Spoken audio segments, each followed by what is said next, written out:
اللہ کریم نے جو نماز بالخصوص اور جتنے احکامات ہیں بالعموم ان کا جو مسلمانوں کو حکم عطا فرمایا ہے وہ جیسے رمضان المبارک کے مہینے میں ہے باقی 11 مہینوں میں بھی ویسے ہی ہے۔ یعنی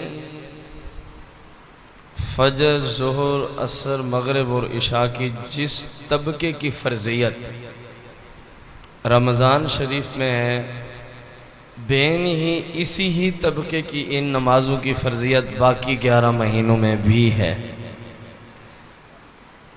اور ان کے پڑھنے کا جیسے رمضان المبارک میں اللہ کریم کی طرف سے ہی آرڈر اور حکم ہے بین ہی اسی طرح باقی 11 مہینوں میں بھی اللہ کریم کا ہی مسلمانوں کو آرڈر اور حکم ہے۔ اب ضرورت صرف اس بات کی ہے کہ مسلمان ذرا سوچے کہ جب اللہ کریم کا حکم 12 مہینوں کے لیے نماز کے حق میں بالکل برابر ہے تو آخر کیا وجہ ہے کہ میں رمضان المبارک میں تو نماز پڑھ لیتا ہوں بقا 11 مہینے میں نماز نہیں پڑھتا؟ یہ سوچنا ہوگا۔ ادھر حدیث مبارکہ ہے مفہوم جس کا یہ ہے کافر اور مومن کے مابین جو چیز فرق کرتی ہے وہ فقط نماز ہے۔ قرآن میں بھی اس کا مفہوم ذکر ہوا ہے اقیموا الصلاۃ ولا تکونوا من المشرکین۔ سادہ لفظوں میں مفہوم یہ ہے کہ نماز پڑھنا مسلمان کا کام ہے اور نہ پڑھنا کفار کا طریقہ ہے۔ رسول اکرم نور مجسم صلی اللہ علیہ وسلم ارشاد فرمایا مفہوم ہے جو مسلمان 5 وقت کی نماز کی محافظت کرتا رہتا ہے اللہ تبارک و تعالی نے اپنے ذمہ کرم پہ یہ فرما لیا ہے کہ اس کی بخشش فرما دے گا۔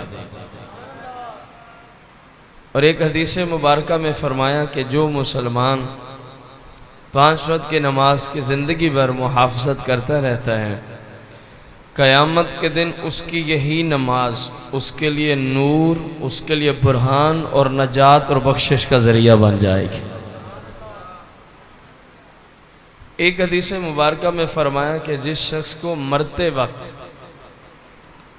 کلمہ پڑھنا نصیب ہو جائے من قال لا الہ الا اللہ دخل الجنہ او کما قال علیہ السلام تو وہ جنتی ہے۔ وہ کیا ہے؟ جنتی ہے۔ کیا فرمایا؟ جس کو مرتے وقت، یہ ایک حدیث ہے۔ دوسری حدیث مبارکہ فرمایا جو میرا امتی 5 وقت کی نماز کی محافظت کرتا رہتا ہے ساری زندگی، جب اس کی موت کا وقت قریب آ پہنچتا ہے تو اللہ کریم عزرائیل علیہ السلام کو ارشاد فرماتا ہے عزرائیل جا اس بندے کو پہلے کلمہ پڑھانا۔ غور کریں آپ، کہاں اپنا پڑھنا اور کہاں رب کی طرف سے حکم عزرائیل کو، عزرائیل اس بندے کے پاس جا اور اس کو پہلے کلمہ پڑھانا کیونکہ اس نے ساری زندگی 5 وقت کی نماز کی حفاظت کی ہے۔ جب تو اس کو کلمہ پڑھا لے عزرائیل پھر اس کی روح قبض کرنا، پھر اس کی روح۔ مختصر ان احادیث کا نتیجہ اگر آپ دیکھیں تو نماز کو انسان کی بخشش، مغفرت اور نجات میں بہت بڑا دخل حاصل ہے۔ تو مسلمان جو ہے اس کا حق بنتا ہے، اس پہ فرض ہے، اللہ کریم نے اس پہ یہ فرض کیا ہے کہ وہ رمضان و غیر رمضان کی تخصیص کو چھوڑ دے، کیونکہ اللہ کریم نے جیسا آرڈر رمضان میں دیا نماز کا ویسا ہی 11 مہینوں میں عطا فرمایا۔ قرآن میں اس میں کوئی تخصیص نہیں ہے، بس اتنا ہی ہے اقیم الصلاۃ، اقیم الصلاۃ، اقیم الصلاۃ۔ اس میں کوئی ذکر بھی نہیں ہے اقیم الصلاۃ فی رمضان، یہ پورے قرآن میں کہیں بھی نہیں ملے۔ کہ نماز پڑھنی ہے لیکن رمضان کے مہینے میں ہی پڑھنی ہے، یہ کسی جگہ بھی قرآن میں نہیں ہے۔ تو ہمارا حق یہ ہے، اب ہو تو گئے ہیں نا شروع، یہی کچھ ہے جو آپ نے دیکھ لیا ہے۔ نماز پڑھنے میں کیا ہوتا ہے؟ یہ ان سے اپیل کی جا رہی ہے جو عام دنوں میں سستی کا شکار ہوتے ہیں، پتہ نہیں نماز پڑھیں گے تو کیا ہو جائے گا، پورا مہینہ پڑھیے کچھ ہوا؟ بولے تو صحیح یار۔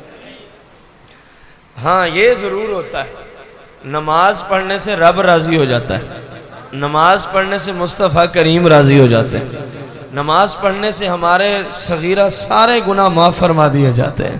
فرمایا فجر اور ظہر کے مابین جتنے صغیرہ ہوتے ہیں، ظہر کی پڑھتے ہی رب سارے معاف فرما دیتا ہے۔ پھر جب تم عصر کی پڑھتے ہو، ظہر اور عصر کے مابین جتنے صغیرہ ہوتے ہیں، رب عصر کی نماز کی برکت سے تمہارے معاف فرما دیتا ہے۔ پھر جب مغرب کی پڑھتے ہو، عصر و مغرب کے مابین جتنے صغیرہ ہوتے ہیں، رب سارے معاف فرما دیتا ہے۔ جب عشاء کی پڑھتے ہو، مغرب اور عشاء کے مابین جتنے صغیرہ گناہ ہوتے ہیں، اللہ کریم عشاء کی نماز کی برکت سے بندے کو معاف فرما دیتا ہے۔ فرمایا جب فجر کی پڑھتے ہو، عشاء اور فجر کے مابین جتنے صغیرہ گناہ ہوتے ہیں، اللہ کریم اپنی رحمت سے نماز کی برکت سے معاف فرما دیتا ہے۔ آپ اندازہ لگائیں کہ فائدہ ہمارا اپنا ہے، بھلا ہمارا اپنا ہے۔ دنیا میں بھی مومن کے حق میں نماز فائدہ ہی فائدہ رکھتی ہے، اور قبر و آخرت میں بھی نماز فائدہ رکھتی ہے۔ اللہ کریم سے دعا گو ہے کہ ہمیں آخری سانس تک اللہ کریم